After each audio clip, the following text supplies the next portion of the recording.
Y bien, estamos ahora con León Trachtenberg, que no necesita mayor presentación, quizás la primera autoridad en términos educativos en el Perú, pero que además lo novedoso, lo interesante es que va a poner un colegio, se ha convertido en promotor o copromotor de un colegio nuevo que se va a construir en Chorrillos, en Villa, y se va a llamar Aleph. León, buenas noches, ¿qué tal? ¿Qué tal? Buenas noches, gracias. Bueno, es interesantísimo esto, dicho sea de paso, es una buena noticia porque hay ahora una demanda muy grande por colegios de buen nivel. La oferta está muy restringida, ya es bien difícil poner un colegio porque los terrenos han subido tanto de precio que ya no es rentable. Y entonces los buenos colegios tienen una lista de espera, una cantidad de gente que se presente que no puede entrar. Entonces es una gran noticia para comenzar que haya un nuevo colegio. Pero no sé cómo han resuelto, bueno, en Villa debe ser más barato pues el metro cuadrado. Así es. Bueno, en realidad lo que ha ocurrido es que, digamos, mucha gente que me ha escuchado en conferencias, que me sigue en mis artículos, siempre me dicen, oye, pero ¿por qué no haces pues un colegio que encarne todas tus propuestas? Claro. Y yo siempre pensaba, sí, ese es un reto interesante porque me encanta la vida de un colegio, pero necesitas aliados que sean compatibles contigo. Y el año pasado los encontré, porque resulta que las promotoras de los 5 nidos de la Casa María, que hacen un trabajo realmente fantástico, Marisol Bellatín y Fiorella Ferrari, estaban exactamente buscando la misma respuesta a una demanda que hacían los padres de los niños que egresaban de la Casa María y que les decían a ellas por qué no continúan el proyecto de la Casa María para que continúe después del nido en un colegio. Entonces, por el lado de ellas y por el lado mío, yo tengo más experiencia en educación escolar, digamos primaria y secundaria, ellas más en inicial, pero se juntaba la búsqueda del aliado adecuado para, digamos, emprender juntos este proyecto, y nos pusimos de acuerdo de una manera muy rápida porque hay una empatía y una afinidad de visión educativa con ellas muy grande, y decidimos que vamos a hacer este colegio. Y entonces a todos los conocimientos de nuestra experiencia en el Perú le hemos sumado algunos viajes que hemos hecho y contactos con el exterior. Hemos estado en California visitando los colegios High Tech High, con los que vamos a tener un vínculo, que son colegios gestados por Bill Gates y otros empresarios, con la idea de formar personas que estén altamente calificadas y que no se requiere importar chinos, coreanos para complementar el recurso humano que no hay en Estados Unidos. Tenemos el contacto con Org Mundial, que es una entidad que se ocupa de educación tecnológica en casi todos los países del mundo, a nivel escolar y secundaria y superior, perdón.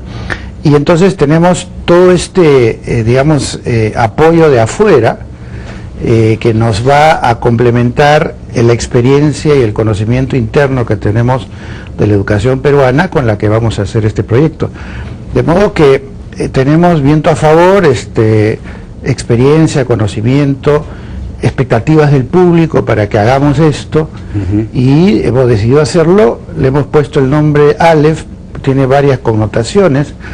La primera de ellas es porque son las siglas de Active Learning Philosophy, que representa nuestro espíritu de una filosofía educativa en acción, es decir, que no se quede simplemente en el aprendizaje académico, sino que se convierta en productos concretos, creativos, innovadores, que los chicos cotidianamente estén produciendo y que no se queden solamente en la parte conceptual. Trabajo con proyectos colaborativos, interdisciplinarios. Por otro lado, un fuerte componente en inglés, como para que los alumnos que egresan del colegio estén certificados internacionalmente para ir a cualquier universidad del mundo donde les piden solvencia en inglés.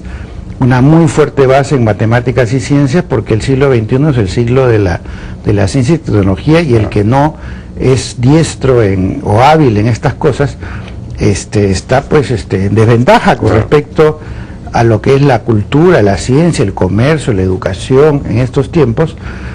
Y por otro lado está pues la anécdota de que Aleph es la primera letra de los alfabetos todititos de la antigüedad, y también es el símbolo matemático del infinito. Y entonces estamos entre la cultura, la ciencia y esta idea de una filosofía en acción que pensamos que la verdad que nosotros pensamos no tiene pierde, porque digamos, en educación, un artículo que escribí recientemente decía, lo que no avanza retrocede. Es decir, si tú estás haciendo hoy lo mismo que hace 5 años en cualquier terreno, sin que yo conozca lo que estás haciendo, te puedo decir que estás atrasado. Claro, sí, pues. Claro. Es decir, todo el tiempo hay que estar innovando.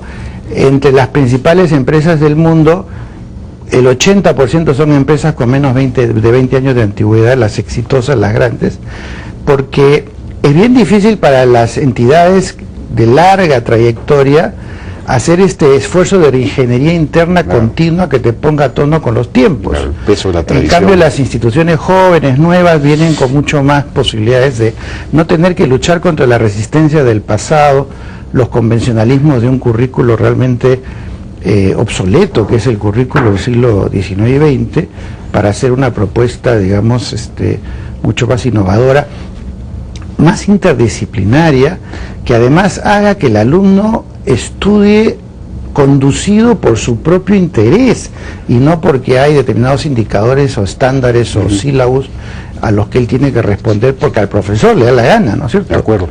Tenemos las fotos que tú nos has mandado, a ver si podemos verlas y a partir de ellas puedes seguir explicando. A ver. Lo que quisiera decir, que no son fotos de nuestro proyecto, sino que las he tomado simplemente para ilustrar cuáles son los conceptos que estamos trabajando. Acá, por ejemplo, estamos viendo un ambiente absolutamente amigable con el medio ambiente, con el verde. La zona de vía obviamente es una zona ideal para respetar el medio ambiente, interactuar con el medio ambiente, porque el afuera y el adentro del aula no tienen por qué estar separados y aislados. Tú conviertes el jardín, conviertes la plaza, conviertes los corredores en parte del aula, y cuando los alumnos están trabajando en grupo, algunos estarán en el aula y otros van a estar afuera, interactuando todo el tiempo con el medio ambiente y respetando, como se ve en este modelo, digamos, el verde. Acá tienes un ejemplo lindo de cómo las aulas, además de estar bien integradas con el medio ambiente, permite que los alumnos, según las edades, se vayan congregando en el centro, una especie de plaza, donde se encuentran, donde interactúan, donde tienen la posibilidad de moverse entre pares sin tener que limitarse solamente a lo que hay en un salón. Y hay el elemento circular, ¿no? Sí, hay bastante elemento circular que ayuda a diferenciar. Como en un colegio tienes niños desde los 4 años hasta quinto de secundaria, estas formas circulares lo que te permiten es, dentro de la totalidad de la institución, crear submundos, digamos, respetando las diferencias que tienes que hacer por edades, ¿no? Quiero repetir, para que no se malinterprete, que estos son, imágenes referenciales que no son las de nuestro proyecto, que está en desarrollo, ¿no es cierto? De acuerdo. Siguiente. Ahí tienes, por ejemplo, un ejemplo de cómo se usan espacios hoy en día para actividades diversas que no tienen que limitarse a las 4 paredes de un salón de clase de 6x8 que tiene las carpetas alineadas de manera cuadriculada como en un salón tradicional.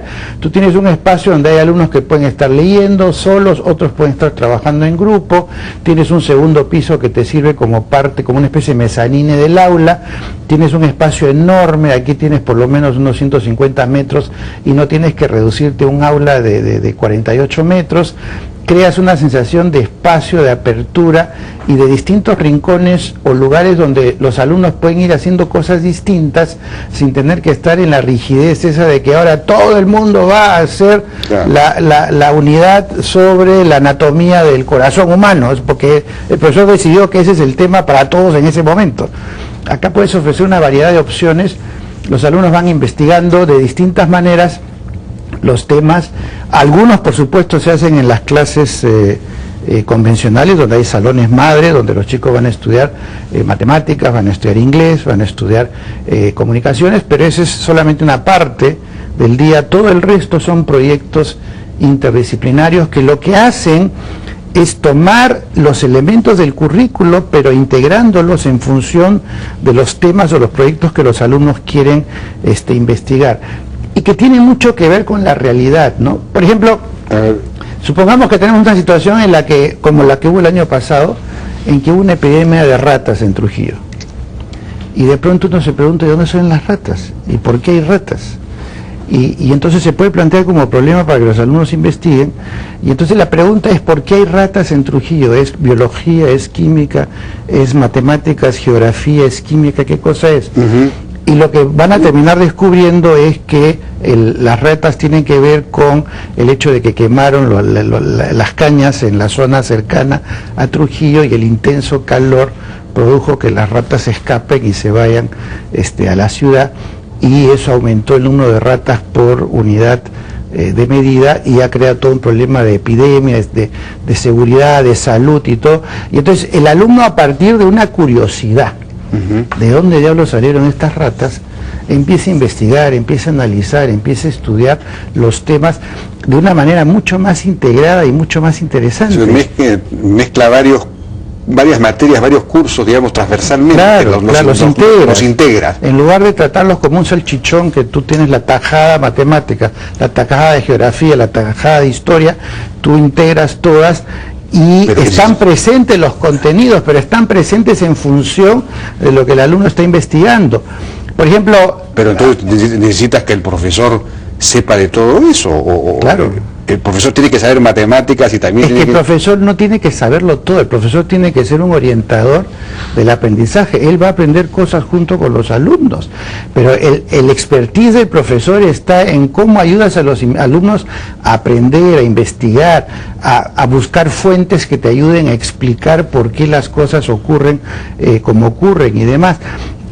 Y también, digamos, confrontarse con, verdades no contrastadas, ¿no? Por ejemplo, Cristóbal Colón, todo el mundo le hace monumentos a Colón, pero Colón fue responsable del genocidio de 7 millones de haitianos cuando llegó a Haití, hizo trabajo forzado y esclavitud. 7 millones, 7 millones. Bajaron de 11 millones a 4 millones la población de Haití durante el tiempo que estuvieron los conquistadores. Entonces, tú te preguntas... Bueno, en el Perú bajaron de 10 millones a 1 millón principalmente por las plagas, ¿no? Por la peste, por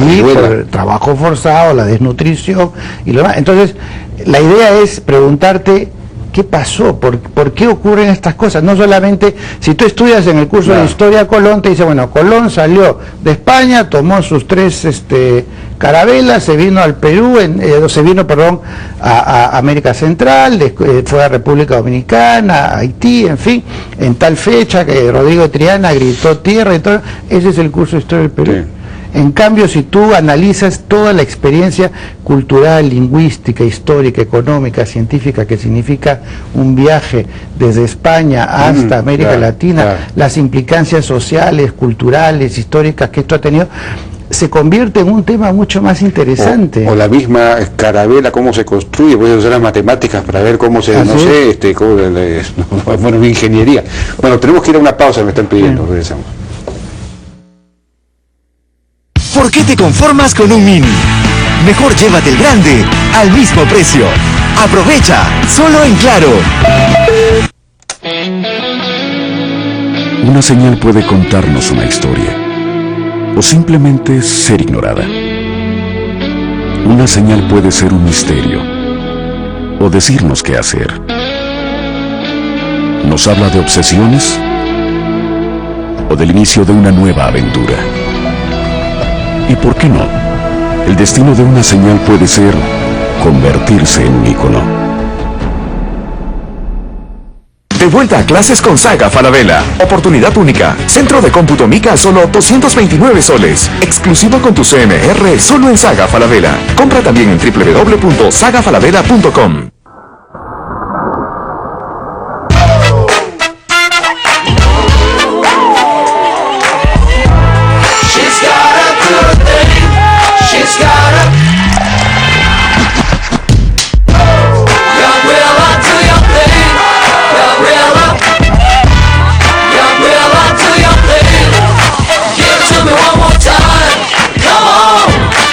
Disfruta la frescura de Cusqueña de Trigo.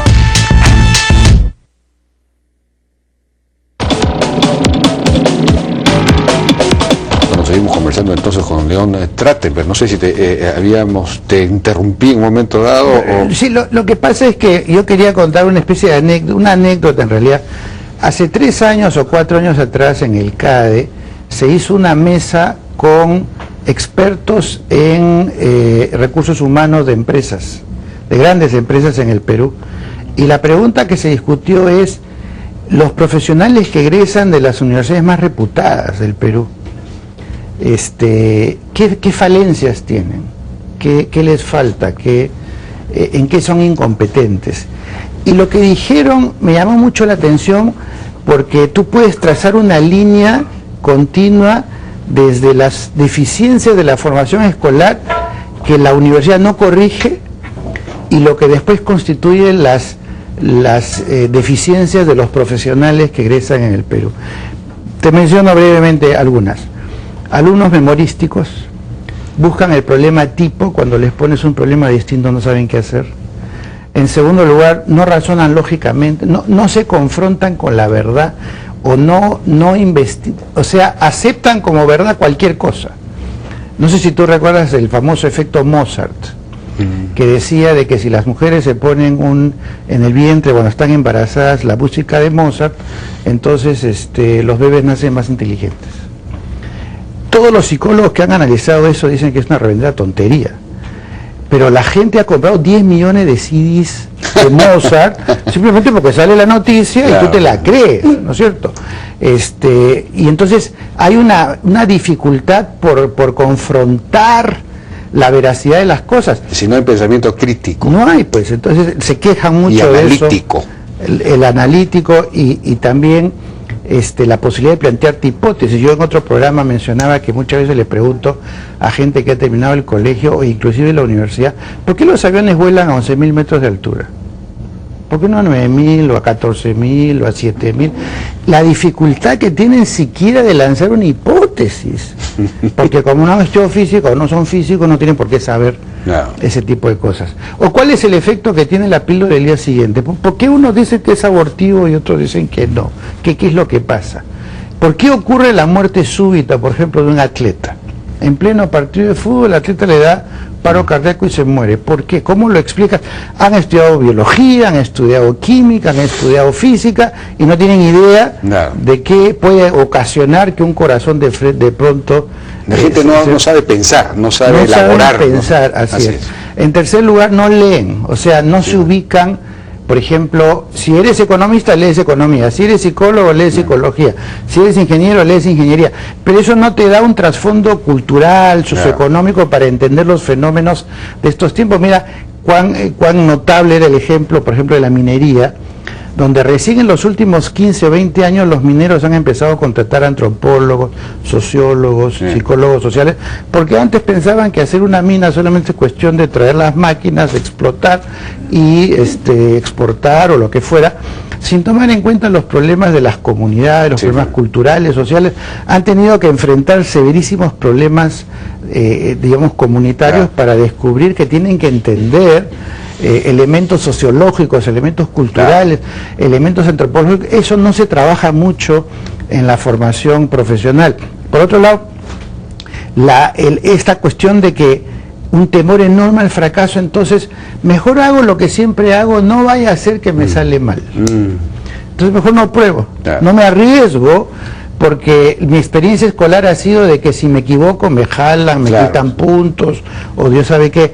El fracaso es penado en lugar de convertirse en un elemento funcional al aprendizaje. No hay derecho al error. Así es. Y entonces son gente, profesor dependiente, si no está el profesor no hacen nada. Y finalmente gente que piensa que el cerebro está en el lapicero.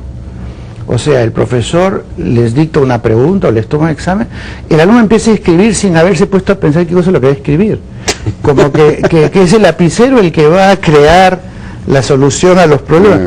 Entonces, lo que nosotros decimos es, ya basta de una educación que simplemente reitera modelos y formatos que han demostrado no ser más relevantes para estos tiempos.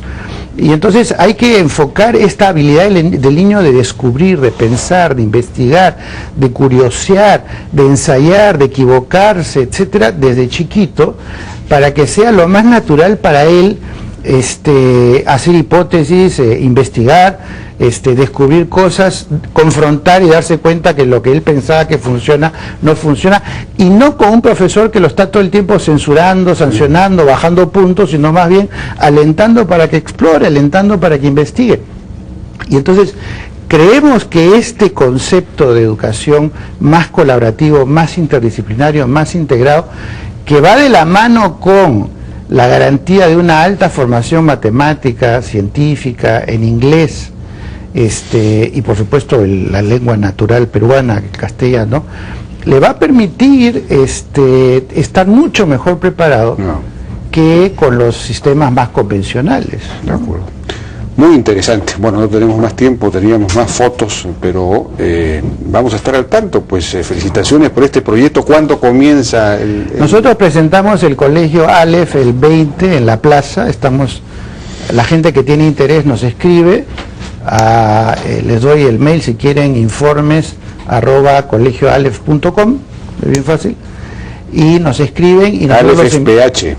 Aleph con PH, como filosofía en inglés. Aleph, y nos escriben y nosotros los invitamos a presentaciones que estamos haciendo.